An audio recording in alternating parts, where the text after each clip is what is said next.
سے بجلی کی قیمتوں میں اضافے کی وجہ سے، پیٹرولیم مصنوعات کی قیمتوں میں اضافے کی وجہ سے ملک میں ایک غیر یقینی سی صورتحال پیدا ہوتی جا رہی ہے۔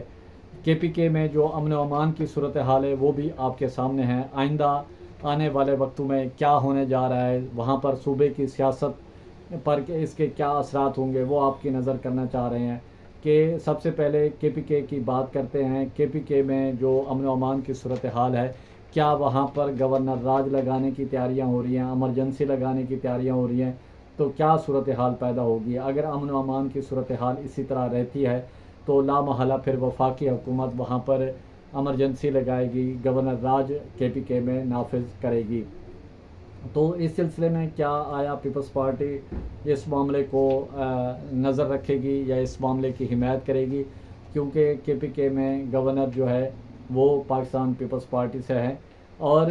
پاکستان پیپلز پارٹی کو دوسرا اہم مسئلہ جو درپیش ہے وہ وفاقی حکومت کی جانب سے پاکستان تحریک انصاف پر جو پابندی عائد کی جانی ہے، یا حکومت اس کی تیاری کر رہی ہے، یا ایک ٹیسٹر چھوڑا گیا ہے حکومت کی جانب سے، کیا اس کا کیا رد عمل آتا ہے؟ تو اس پر بھی پاکستان پیپلز پارٹی نے مخالفت کی ہے، اور حکومت سے یہ کہا ہے کہ وہ یہ معاملہ سی میں، یعنی کہ سینٹرل ایگزیکٹو کمیٹی جو ہے ان کا اجلاس ہوگا تو اس میں یہ معاملہ رکھے گی کہ وہاں پر اگر اس میں منظوری دی گئی تو پھر اس حکومت کی سپورٹ کرے گی، اگر وہاں پر مخالفت کی گئی تو وہ پھر اس کی حمایت نہیں کرے گی۔ جبکہ پاکستان پیپلز پارٹی کے جو اہم رہنما ہیں، میاں رضا بانی ہے اور دیگر رہنما ہیں، اور پیپلز پارٹی کے جو دیگر ایم این ایز سے بات ہوئی ہے، تو ان کا بتانا یہ ہے کہ پاکستان پیپلز پارٹی کسی صورت بھی کسی بھی سیاسی جماعت کو یا کسی سیاسی شخصیت پر آرٹیکل 6 لگانا یا کسی سیاسی جماعت پر پابندی لگانے کے حق میں نہیں ہے۔ پیپلز پارٹی اس کی بھرپور مخالفت کرے گی، بلکہ اگر یہ ایک سلسلہ شروع ہو جائے گا کہ آج پاکستان تحریک انصاف کی باری ہے تو کل پھر کسی اور سیاسی جماعت کی بھی باری آ سکتی ہے۔ تو آئندہ کے جو ایشوز ہیں اس کو سامنے مد نظر رکھتے ہوئے پاکستان پیپلز پارٹی نے یہ فیصلہ کیا ہے ابھی تک کہ وہ حکومت کی یہ تجویز کہ پاکستان تحریک انصاف کو بین کیا جائے تو اس پر کسی قسم کی وہ حمایت نہیں کرے گی۔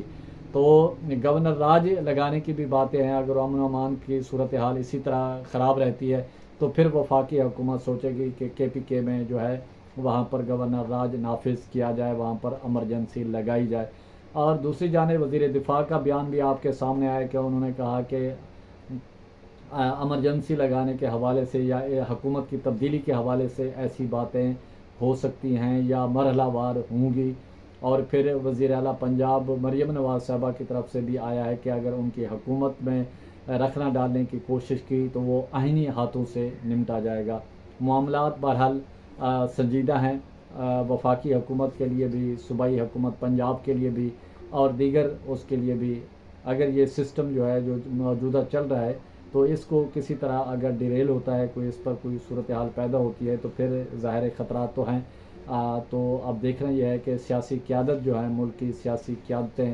وہ اس کو کس طرح ہینڈل کرتی ہے، آنے والے وقتوں میں کس طرح ملک کو بحران سے نکالتے ہیں، یا ملک میں پھر آئینی بحران پیدا ہوگا، اس کا حل کیا ہوگا۔ تو آنے والا وقت انتہائی اہمیت کا حامل ہے۔ 3 سے 4 ماہ جو ہیں انتہائی اہمیت کے حامل ہیں، وہ ایک ڈیسائیڈڈ ہوں گے کہ آئندہ جو حکومت کی سمت ہے وہ کتنا عرصہ چلنی ہے، کیا اس کی طریقہ کار ہے،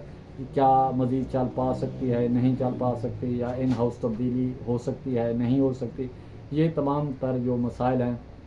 یہ سامنے آئیں گے، اور 3 سے 4 ماہ جو انتہائی اہمیت کے حامل ہیں حکومت کے لیے، اس نے اپنے مستقبل کا جو سمت ہے اس کا تعین کرنا ہے۔ اسی کے ساتھ پرچار کی ٹیم کو اجازت دیں، گرد و نواح کا خاص خیال رکھیں، لوگوں کے لیے آسانیاں پیدا کریں۔